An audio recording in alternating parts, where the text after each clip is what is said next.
pull up a chair, get comfy, take a seat, because this is going to be an equal opportunity read. I'm going to talk about both parties because today is the day we discuss the ridiculousness of this country. And I started with this as a gift to you because somehow it's even less absurd than what I'm going to talk to you about today. Because you want to know how much trouble this country is really in?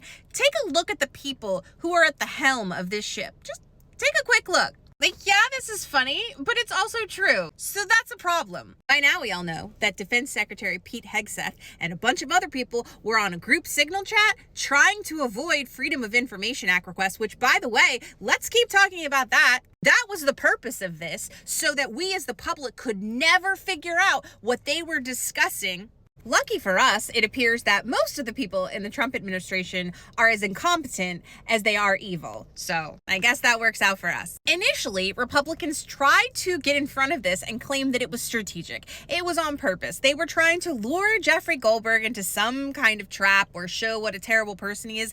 I don't know. But now they're backing off of that and acknowledging that it was some kind of a glitch. And you know it's bad when the far-right conservative pundits are not on your side. When they're tweeting things out like this, things have not gone your way. But somehow, and I don't know how, but somehow the Democrats are going to manage to fumble this. I mean, this dude was like one character and 2 drinks away from FaceTiming a foreign dignitary all of our top secret military information. But somehow the Democrats are going to find a way to not have him step down. I wonder why that could be. Oh, maybe it's this dude. Maybe it's this dude. No, we don't have leverage, sir. You know what? You left our leverage on the curb last week when you refused to negotiate, by preventing the CR passage. Yeah, I'm not finished talking about that. Just because the Republicans have managed to look even more incompetent than you do doesn't mean I'm going to stop talking about the fact that you have let the party down consistently for years because you are out of touch with the voters. You do not understand what we want. You don't listen to what we want. It's time for you to step down and let new leadership take over. Because there's a reason that you're scrambling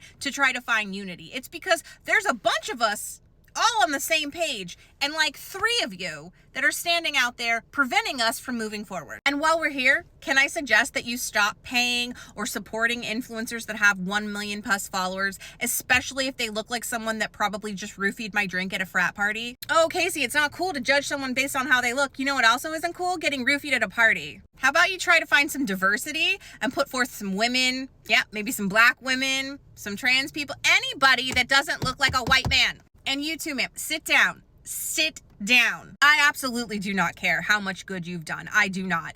I don't have a political career, so there's nothing you can do to wreck mine. I'm going to tell you right now that we are standing in between authoritarianism and the last shred of democracy that we have left in this country. Y'all need to put your egos and your pocketbooks away, step down, and let new people take over. You don't know what you're talking about anymore. You need to listen to people who are not in your tax bracket, who don't look like you, and who are about 50 years younger than you. Because there's a reason why headlines like this continue to persist. And I will not be taking my foot off the gas until the Democrats have at least one millennial in a position of authority. Because not being aggressive, because sitting back and waiting for the Republicans to fail is how we've apparently sent our military strategy to random people on a group signal chat. Do you really want to see what these people are capable of?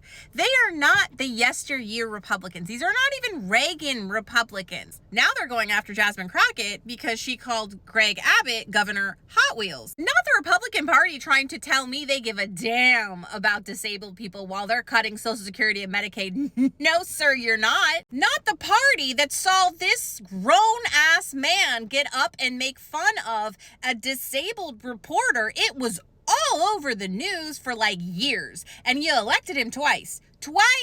Don't tell me you care about disabled folks. I'll believe it when you start paying for social services that support those people, right? But in the meantime, Democrats, here's how you know you found one of your leaders, because Fox News won't shut up about Jasmine Crockett. That means she's a threat to them. That means they believe she's a viable threat. You need to use her more. They're not going to spend a news cycle on a nobody. They're focusing on people that create problems for Republicans, and that is Jasmine Crockett, AOC, Bernie.